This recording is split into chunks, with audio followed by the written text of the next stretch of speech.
Well, good afternoon. We have quite a number of activities to talk to you about today, everything from keeping folks from being evicted to restaurant workers being able to be tested to the beautiful artwork that's being done to a number of food programs. But I want to start with an issue that in any other year would be the biggest issue in the city of Detroit. But after the last 3 months, I am concerned it's not getting nearly the attention it deserves.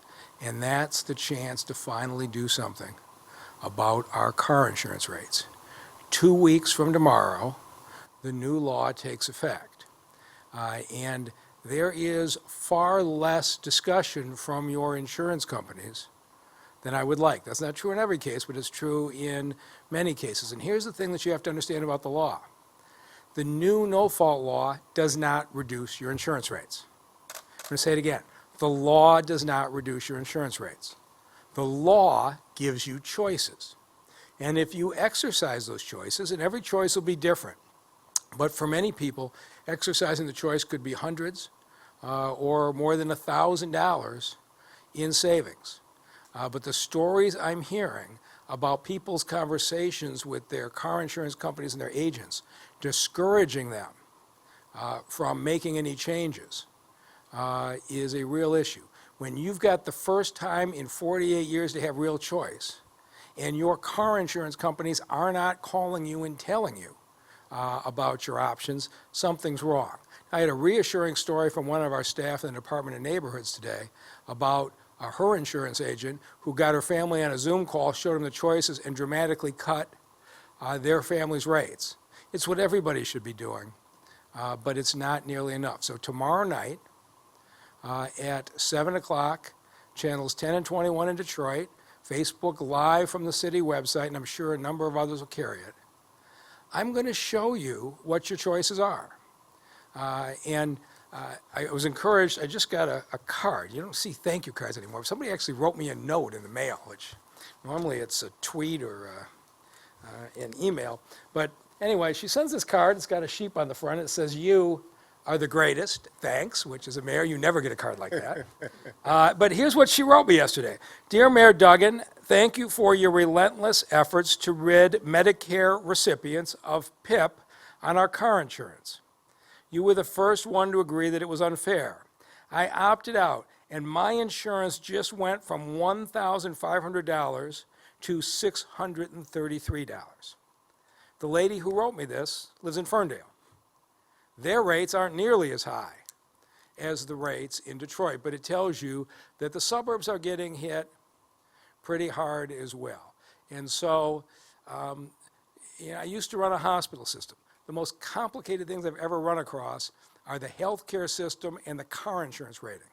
And the thing about no fault is it combines those two incredibly complicated areas.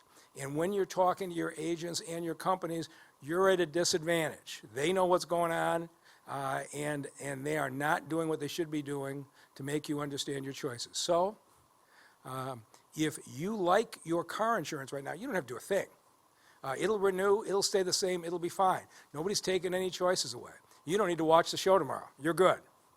If you want to know what options you have to reduce your rates, in 30 minutes, it may be a little boring, but in 30 minutes, you will be knowledgeable in how this works and what your choices are, and you'll be able to talk to your agent and insist you be treated the way you want. And if you are a company, the companies are critical to this. If you provide health care to your employees, you are going to have to get your employees the documentation to show they're already covered on their employer health care. And so if you're an owner and you haven't gotten a notice out to your employees on how they can benefit from this, you should watch too, because we're going to show companies what you can do to make it easy for your employees. In many cases, you'll be able to effectively give them a far bigger raise by a reduction in their car insurance payment than they could have had. So 7 o'clock tomorrow night, if you want to do this, take your car insurance bill and have it in your hands as we go through this. 'Cause I'm going to put a bill on the screen, and I'm going to take you through in detail how you've been getting screwed for the last 40 years and what your options are to do something about it. So if you're interested in a boring detail on how a bill works, it could be worth a lot of money, please give me 30 minutes tomorrow night. On other fronts, we are making significant progress. And so let me start with our chart. Again, the progress we have made as a city is remarkable. You remember the weeks we were losing 250 and 280 people a week. Last 3 weeks it's been 27, 13, and in the last 7 days we have lost 3 Detroiters. It's still 3 too many.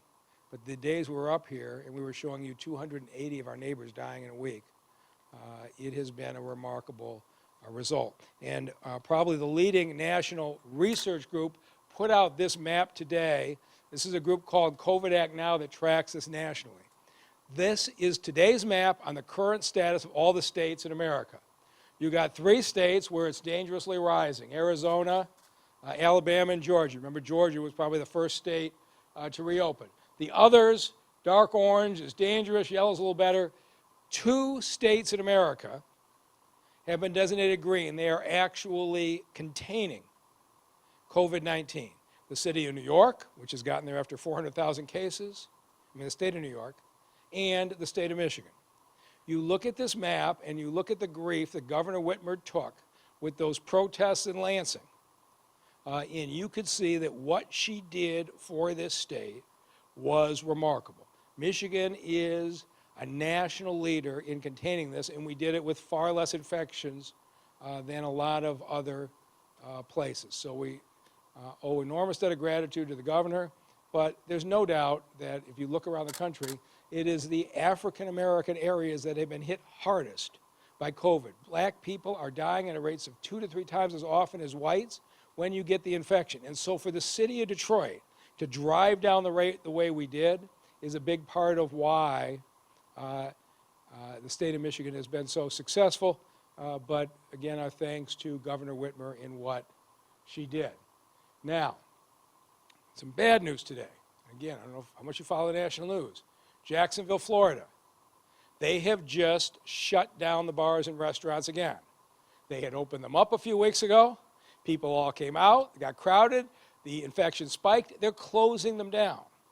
We do not want to be in a situation in the city of Detroit where our business is shut down. We got to get people back to work. And so I was really pleased over the weekend that 120 barbers and hairstylists and manicurists came out, got their 15-minute Abbott test. And it was great. We tested 120 people, 1 positive. That is an excellent result. That positive person got a chance to be quarantined. But folks who are interacting with people getting their hair done and their nails done, you're interacting 30, 40, 50 people a week. Your chances of catching it are a lot higher than the average person. Of course, once you catch it, you're going to spread it. And so we want you to keep getting tested every 2 weeks. We had so much success, we said, let's look at the next group. And that's our employees at our bars and our restaurants. Again, you are interacting with people on a daily basis. When you're sitting at the bars and restaurants, folks have to take off their masks when they're sitting down to eat or drink. There's no other way around it. And so you are more at risk than the average person. And so we want to open up the Abbott 15-minute test for you. You can come in starting tomorrow. Just call the number, make an appointment. You heard from the folks from the hair salons on Monday, but from 11 to 4, Monday through Saturday, we're available. It's down near DMC at Mack and Woodward. You can make a phone call and get an appointment, but you're in and out in a half an hour. And when you are done, you get this slip. I've had it done 3 times now. Pretty much everybody in our management team, everybody in the police and fire department, everybody at DDOT have all had this, and you get a slip of paper that says you were tested negative on this date. I'd like to be in a place that when you walk into a bar or a restaurant in the city of Detroit and your waiter or waitress comes up, your bartender comes up, and you say, hey, have you had your test, that they can do what our barbers are doing and take it out of their pocket and say, yeah, I was tested 10 days ago, I'm negative. If we do that, we will make sure that our bars and restaurants don't have to close again in 3 or 4 weeks when it spikes. And so we're asking you now, it's no big deal. You drive up, you walk in, you're tested, you have a result in 50 minutes, you're back out. Don't have to wait for anything. It's not painful or uncomfortable. I had it myself done here a week or so ago, and you can show folks you're negative. And if you're positive, we have a nurse on site, and we'll get you right to the right medical care so that you could be quarantined, and we'll ask you, who's living in your house? And if you tell us I got 2 people in your house, we'll get them in later that day, and we'll get them the 15-minute test so you know right away the folks that are in your life, are they at risk and do they need treatment? So there are a lot of challenges doing business in the city of Detroit.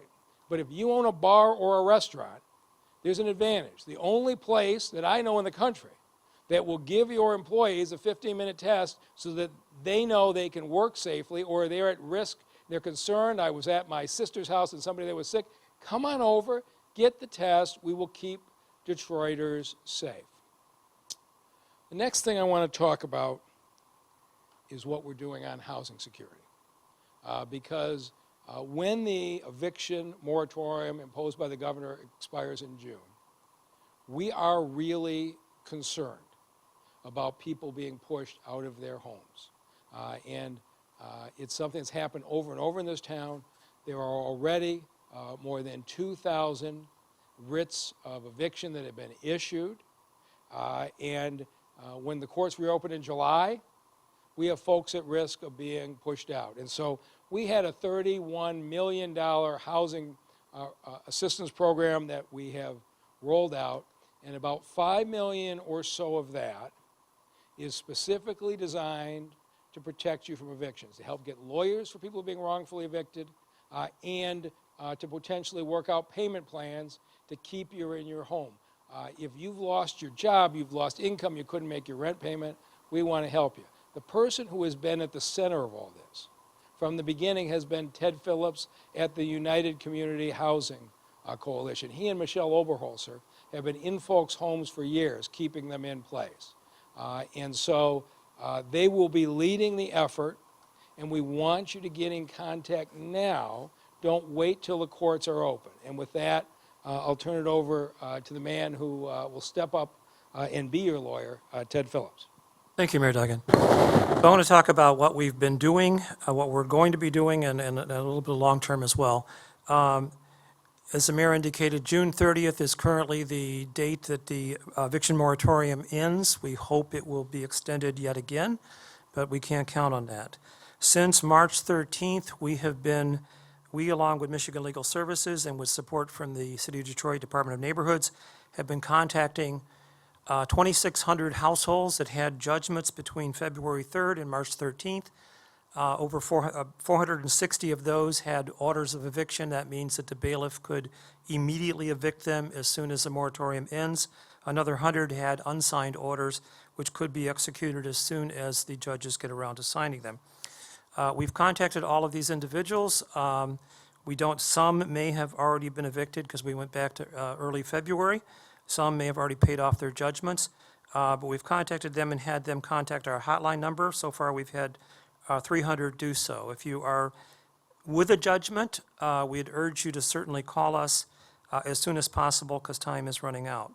The help that's being offered is to help you with either paying off the judgment.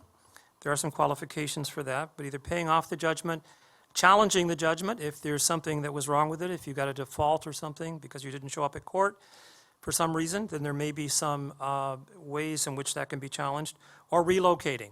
And that's a real big challenge given all of the obstacles that are out there, but certainly it is something that everyone could use some help in, generally could use some help in.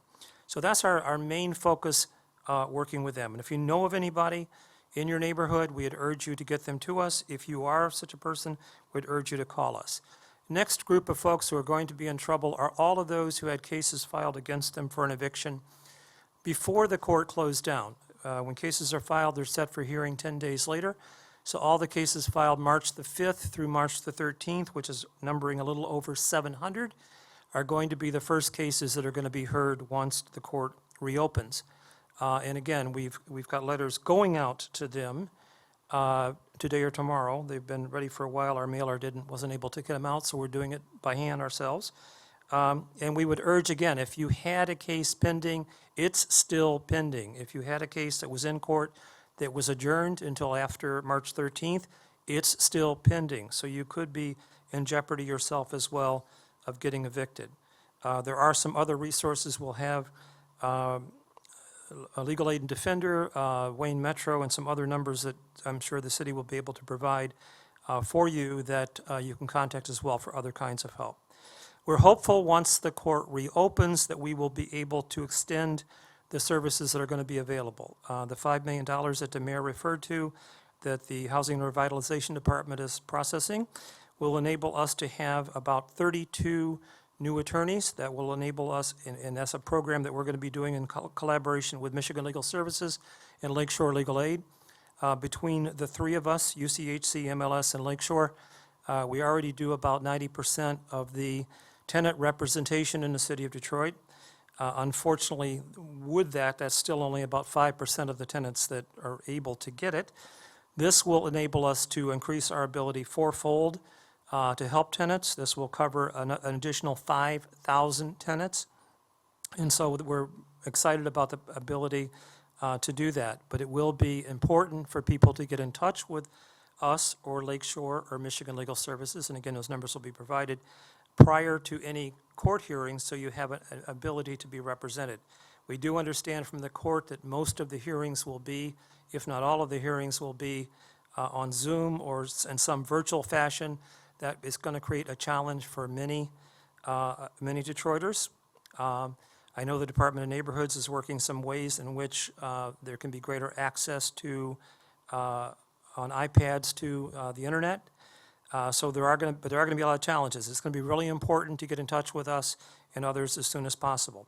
We also know that despite this $5 million, which is tremendous, it is more than we've ever been able to see before in terms of the capacity to help folks, but we also know it's not nearly enough. About 1.3 million of that 500 has been set or will be set aside to cover rent payments and assistance to relocate, cash assistance to relocate. But that's not nearly enough. It may sound like a lot of money, but that will be lucky to cover 1,000 people, if that. Annually in the city of Detroit, there's 30,000 cases filed for eviction, with about a quarter of that number resulting in an actual bailiff eviction. So I certainly don't want to mislead anyone. If you can pay your rent, you should pay your rent.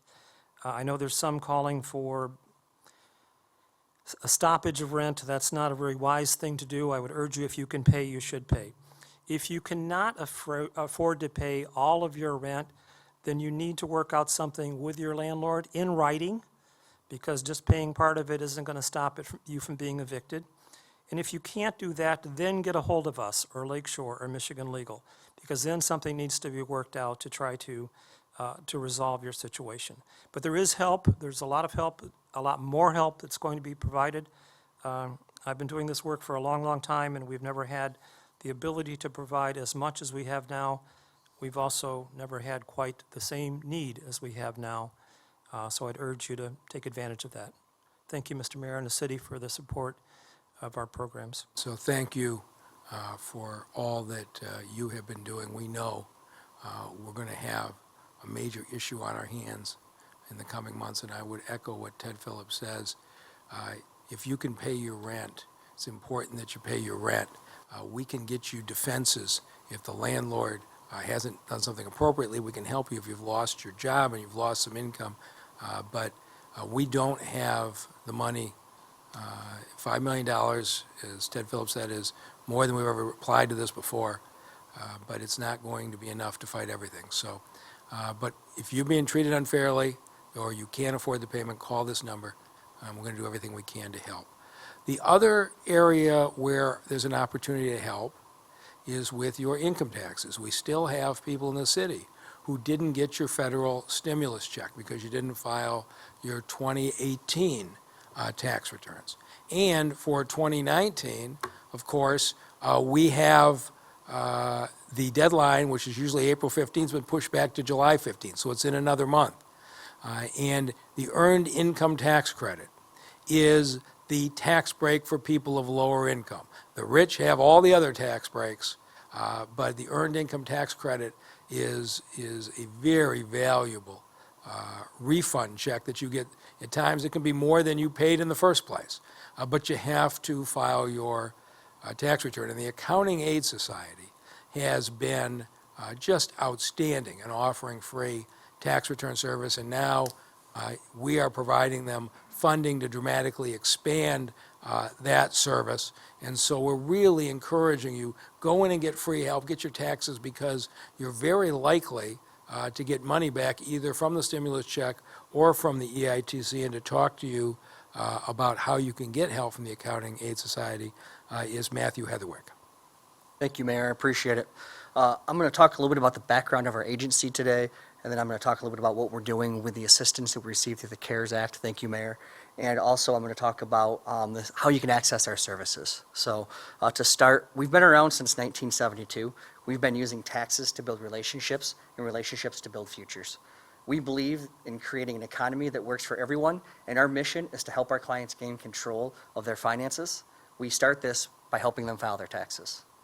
For many of us, the tax season is an unavoidable chore, but for our clients who are underserved and trying to provide for their families, a mistake on their tax forms could deprive them of critical tax refunds.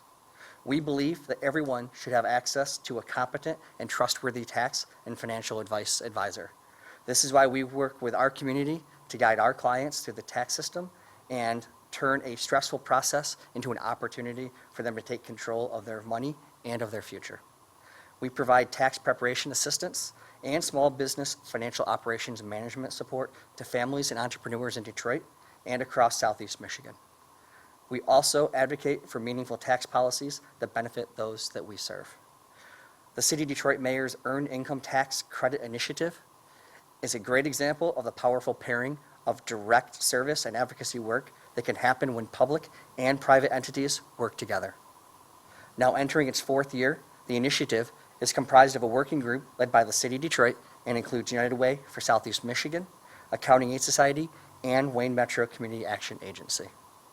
As a result of the annual campaign, Detroiters have claimed $56 million more in EITC refunds each year on average. Prior to 2017, EITC eligible Detroiters left an estimated $80 million of potential tax refunds unclaimed each year. As the mayor stated at this year's press conference launching the campaign, for many working Detroiters, the Earned Income Tax Credit is their only income tax break. So we want to make sure everyone who is eligible takes advantage of it. Thanks to our great partners, millions of dollars that were previously unclaimed have flowed into the pockets of Detroiters since we started this campaign 4 years ago. The services that we're going to be providing through the CARES Act, we all know that due to COVID-19, the tax filing services and the mayor's EITC campaign has been extended until July 15th, 2020. But we know that our work does not end there. In addition to filing federal, state, and city income tax returns, we also prepare home heating credits, which have a September 30th deadline, and property tax exemptions for Detroit homeowners struggling to pay their property taxes. Those applications have a final due date of December 14th this year. Our tax season usually wraps up in April, but this year, because of the money we're receiving from the city and the CARES Act, we will be running services through the end of the calendar year, which is made possible because of the support from the city and the mayor. We want to be sure that all Detroiters can receive the services they need as safely and quickly as possible, which is why we are offering them entirely remotely now through our VITA ACE program. VITA ACE is a safe and reliable way for Accounting Aid Society to prepare your federal, state, and city tax returns without in-person contact and at no cost. Using a secure, IRS-approved software, the VITA ACE program lets you use your smartphone, tablet, or computer that has a camera and an email address that you can upload your tax documents and electronically sign all the documents you need without having to leave your home. In partnership with Ford Motor Company Fund and other community partners, we are also investigating additional ways to deliver services safely to Detroiters during this time. But for the time being, the VITA ACE program is the quickest, safest, and most reliable way to get your taxes done and access the economic stimulus payments, home heating credits, or to apply for the property tax exemption for somebody that's in the city of Detroit and is a homeowner who is struggling to pay their property taxes. To be able to access our services, you need to have income of $56,000 or below. That is for most families or individuals. You also need to have a smartphone, a tablet, or a computer with a working camera. You also need to have a valid email address that you can use to access, or that can be accessed using one of those devices above. You need your identification, your social security card, and all your relevant tax documents. You can make an appointment at our website, which is seen here on the screen, or you can call us at 313-556-1920. In addition, for those that have not received their economic stimulus payments, we have additional support on there under a tab that we have for COVID-19 to provide additional information from the IRS website. Thank you, Mayor, for your support. We greatly appreciate it. So this is relatively simple. If you make less than $56,000 and you haven't filed your tax return, there is a very good chance that you are getting money back either from the stimulus check or from the EITC credit, but you've got to file it. And so if you call 313-556-1920, that money can come back and be in your pocket. If you don't call, it stays with Donald Trump. And so I'd encourage you to file this, and let's put that money back in the city of Detroit where it belongs. And I get a chance now to welcome a real treasure of the city of Detroit. Hubert Massey is a world-famous artist who we are proud to call a Detroiter. Just in the last couple of years, he's been engaged in two major Detroit landmarks, a mural at our convention center, the TCF Center, and working with the children in the Fitzgerald neighborhood and building the beautiful art installation at the Ella Fitzgerald Park. The great thing about Mr. Massey is he shares his talent with the next generation, and he's here today with a recent graduate of Martin Luther King High School, Nadia Lawrence. And so when Rochelle Riley came to me and said, I want the artistic community, the young people in this city, to be a major part of this year's Juneteenth celebration of the city of Detroit, I said, you have my full support. And in a style only Rochelle could do, she promptly shut down a road and brought an entire group out. And to talk today about what's happening is Detroit's Arts and Culture Director, Rochelle Riley. Thank you very much, Mr. Mayor. I can tell you that there are very few things that excite me more than working with young people. So when they came to the city and said they wanted to paint a street, I said, well, we've got a street. So when you drive down Lower Woodward, beginning Monday morning, you will see that it has been forever changed. These 20 students, they were 10 from Detroit Heals Detroit. It's a youth-led group that works on helping each other heal from trauma. And 10 DPS CD art students got together and on their own chose the artists that they would work with to paint Lower Woodward. And I'm very proud to say that they chose one of the best artists Detroit has ever produced. And when they later learned, because it was a blind judging, who it was, they were overwhelmed by the historic significance of it and what they got to do. Those students started this morning at 9 o'clock after Mr. Massey spent 3 hours outlining what that message is. And Mr. Mayor, at this time, I think you want me to go ahead and let people know what it's going to say. Go ahead. It's going to say power to the people. The students chose Mr. Massey for 3 reasons: because of his long-standing work with young people, because of his long-standing experience, and because they love this phrase. As one of them said during the judging session, we're Detroit, we don't want to write the same thing that everybody else is writing. And what they don't know, because they're too young, is that what they're doing is bridging 2 generations. A generation ago, power to the people had special meaning to have people rise up and be their own bosses and make sure they're treated fairly. And so we've got a new generation doing that thanks to the amazing and wonderful Hubert Massey. Mr. Massey, as most people know, because he is stunning, is an award-winning Kresge Fine Arts Fellow and Elaine Lockett recipient, and his work is everywhere. At the Charles Wright, in Greektown, in Mexican Town, in the Cultural Center, in the Detroit Athletic Club, and right down the street from our headquarters here. He works with students as well and brought 4 of his students from the Mint Artists Guild and the University Prep Academy to work on this project. And we could not have done it without the support of the Knight Foundation, Bedrock, which not only bought the paint from Motor City Paint, and they gave it to us for such a low price, that's where I'm going next to paint something of mine, and from Eastern Market. So we want to thank our friend Dan Carmody over there. Bedrock was amazing also in that they fed the kids. Anytime you've got kids working on something, you want to make sure they eat. So they had an amazing breakfast, they had an amazing lunch, and now I'd like for Mr. Massey to talk to you about why he chose that phrase, why he's had such a good time today since we've been out there this morning. And then Nadia Lawrence is amazing. She is a recent Martin Luther King graduate who is going to Central Michigan on a full ride. So she's going to say just a word about what it's like to work with Mr. Massey. Mr. Massey.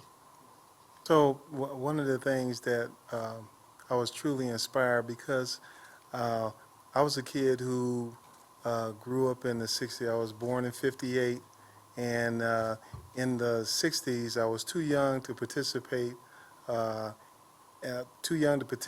but I was an observer. And during observing, I seen so many things that echoed the past. And here we are, 2020. The phrase "power to the people" has such a major significance, especially in the city of Detroit. Detroit is a unique city in this country. Yes, we went through the '67 uprising, but we're still here. We're still empowering ourselves for equal rights and justice. So that was one of the things that really inspired me. Another thing that inspired me is our youth here in the city of Detroit. We had some hardworking youths that really put in the time, that got up this morning and came out, and the sun is shining, and really put their heart into this. This is truly wonderful. And this is sort of like a throwback back in the 60s when the movement was going on for civil rights movement.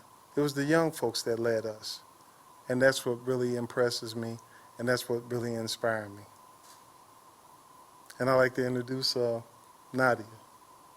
Thank you. One of the things that I really loved about the saying "power to the people" was it reminded me that all Black lives matter, and it reminded me of everything that's happening now around me and how everything is basically happening in Detroit and all across the world, and how it is really affecting African American people. And as a young person, I would like to be a part of the generation that brings across change and that lets people know that we can do anything that we put our minds to, and we are powerful and we are strong, and our skin color is right, that no matter what, you are still doing the right thing. You are doing the right thing, and don't let anybody else tell you otherwise. So power to the people is basically uplifting to let you know that it is encouragement, and that to basically stay strong and to stand up for what you believe in, no matter what anybody else may tell you to do otherwise. So. All I can say, Ms. Lawrence, is after you get that degree up in Mount Pleasant, you got to come back to Detroit. All right, I will. Need you in this city. So I hope you get a chance to come out and see the work. It is an expression of the feeling of this community at this time, and it's special to see what's happening, so thank you.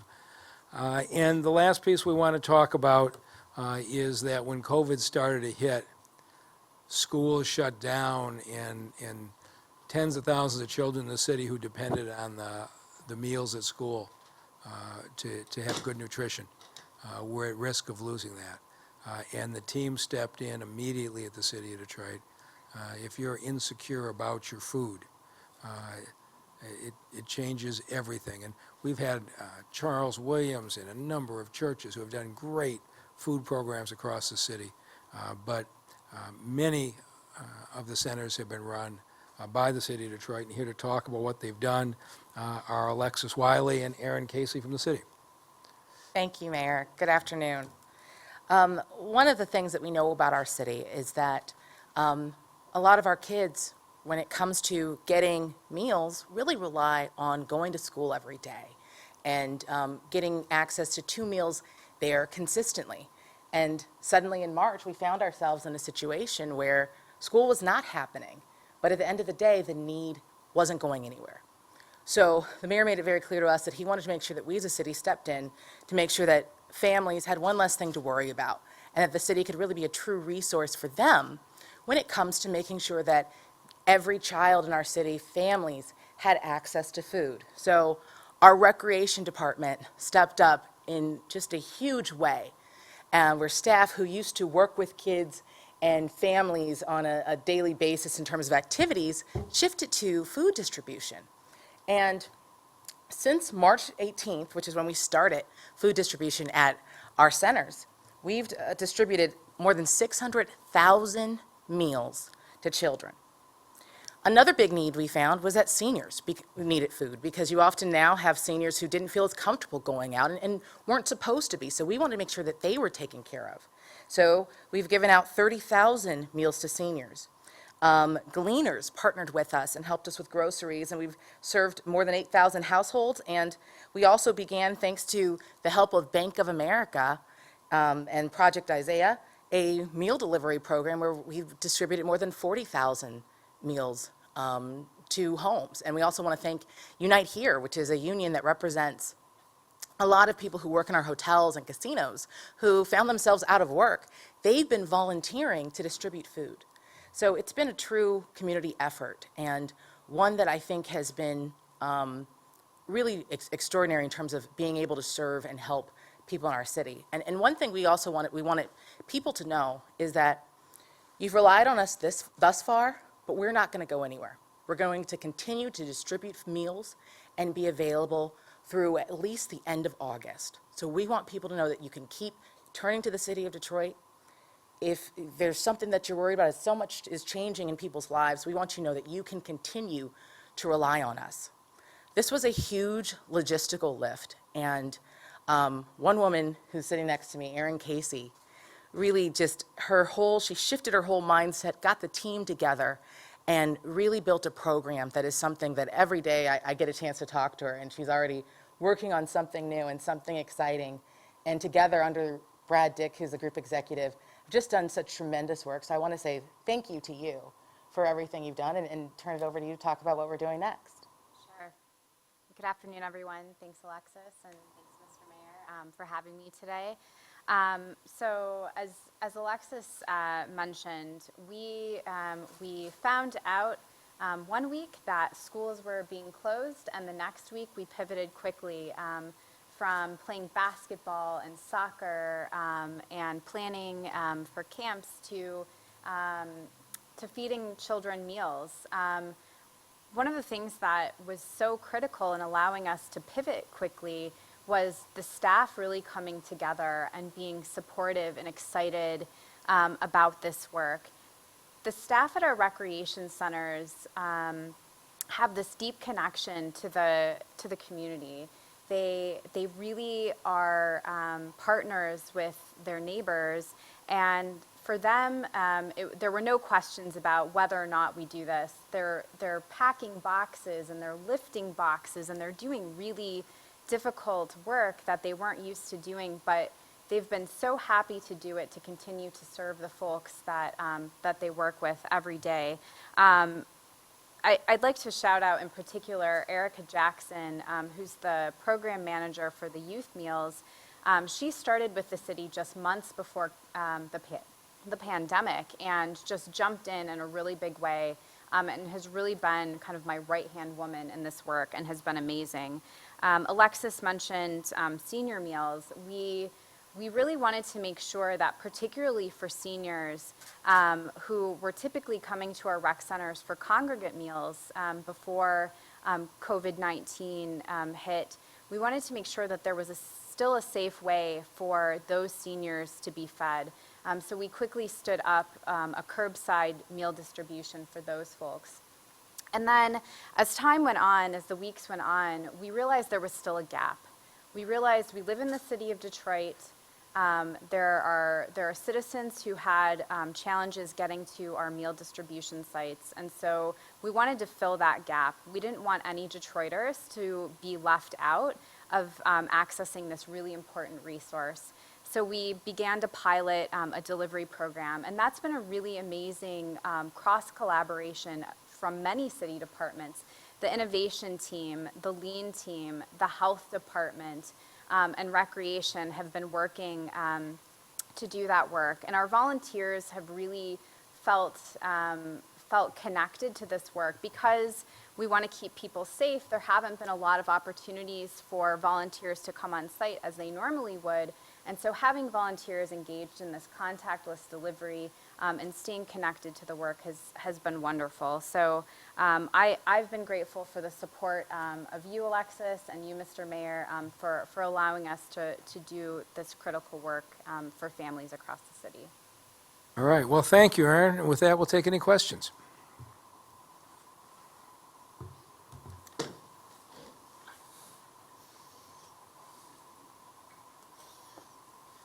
Good afternoon. ML Elric with the Detroit Free Press. Just a quick question on the meals. I heard 600,000 to children, 30,000 to seniors, and then 40,000 meals delivered to homes. Was that by the city or by Gleaners or a partnership or how? Right, so the meals distributed, the 600,000, that's meals that are distributed at the recreation centers, right? Then Gleaners is 8,000, and they do groceries. So they use some of our rec centers as sites.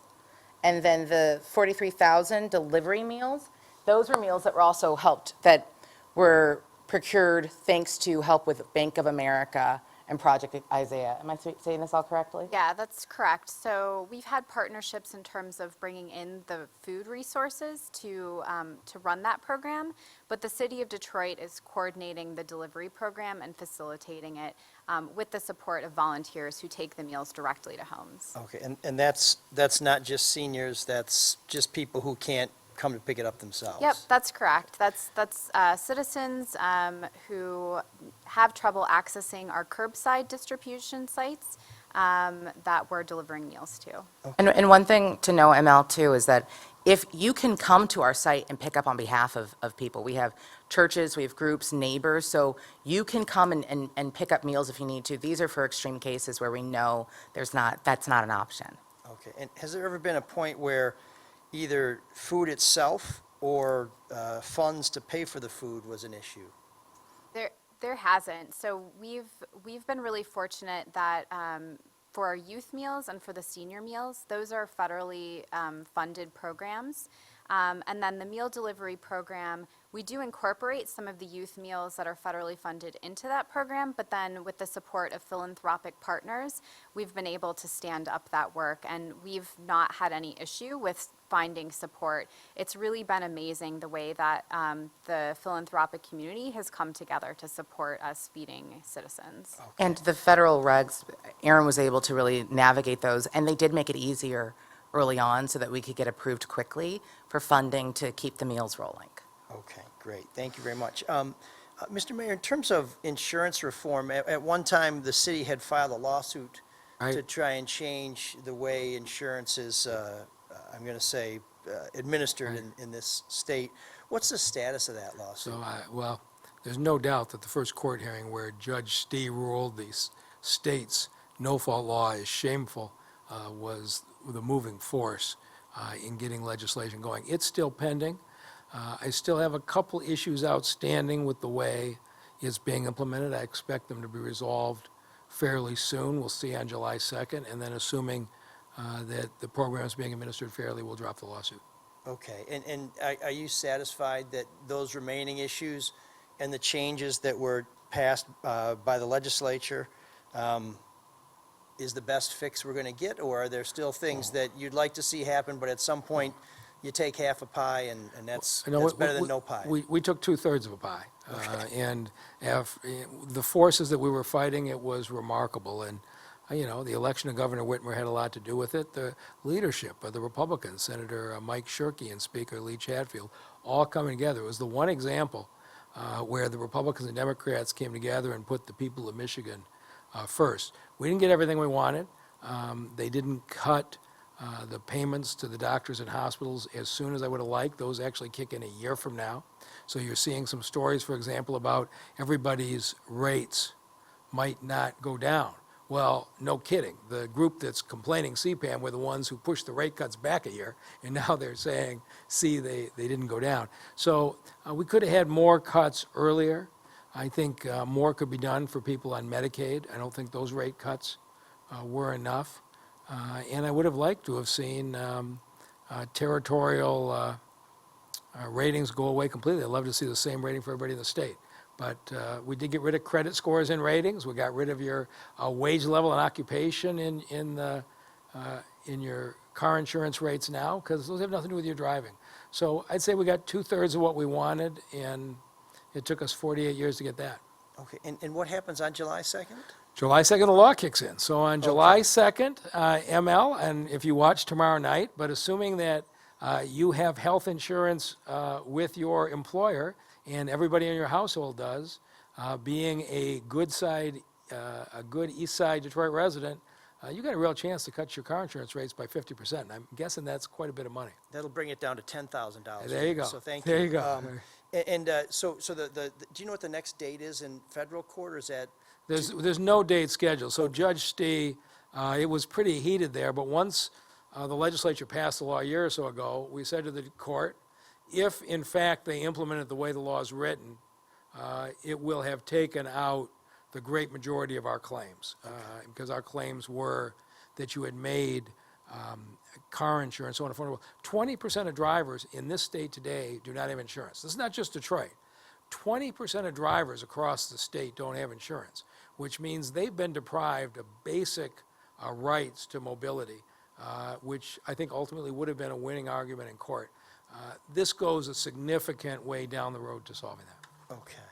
And in terms of some of the marching that we saw in Detroit last Saturday, unlike previous days where the streets were pretty much open, there were people going to restaurants, there were people going to bars that were encountering roads that had to be closed because of marchers taking a route that was basically determined on the fly.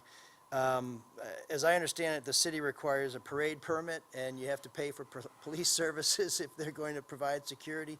Is there a point at which the city says, we have got to do this differently?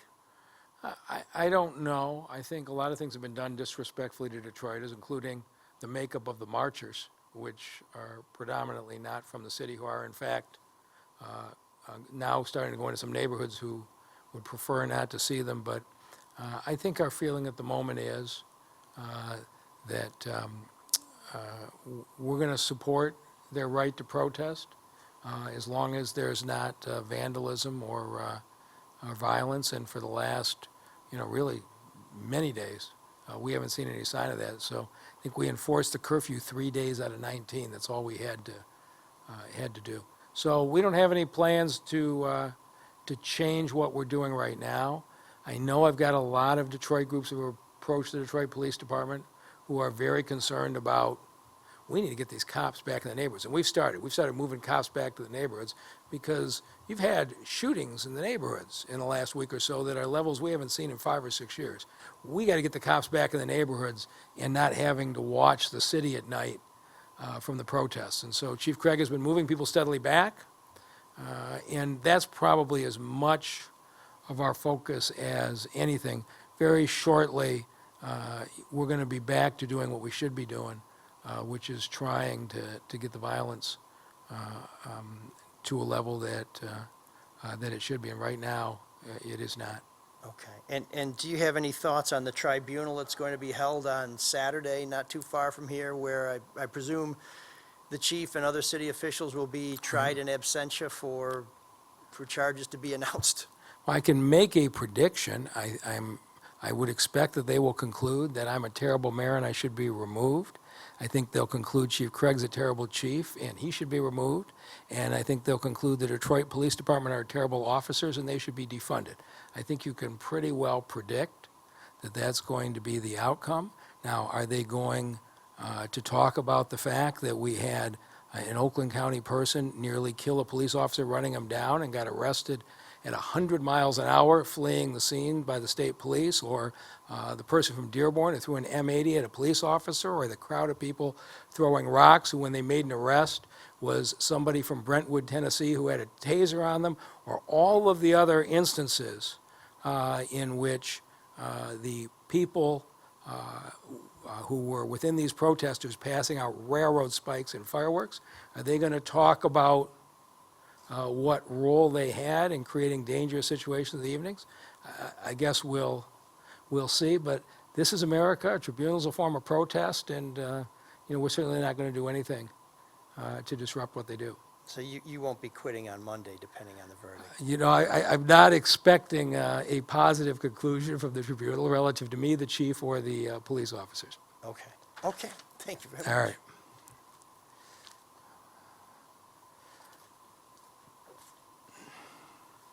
Kathy Gray from the New York Times. Can you talk a little bit about the thought behind the putting a message on the street like we were seeing today, and if there might be more of this type of street murals throughout the city? Sure. Rochelle? Rochelle's- Where will Rochelle go? They had to go back to the. Okay. So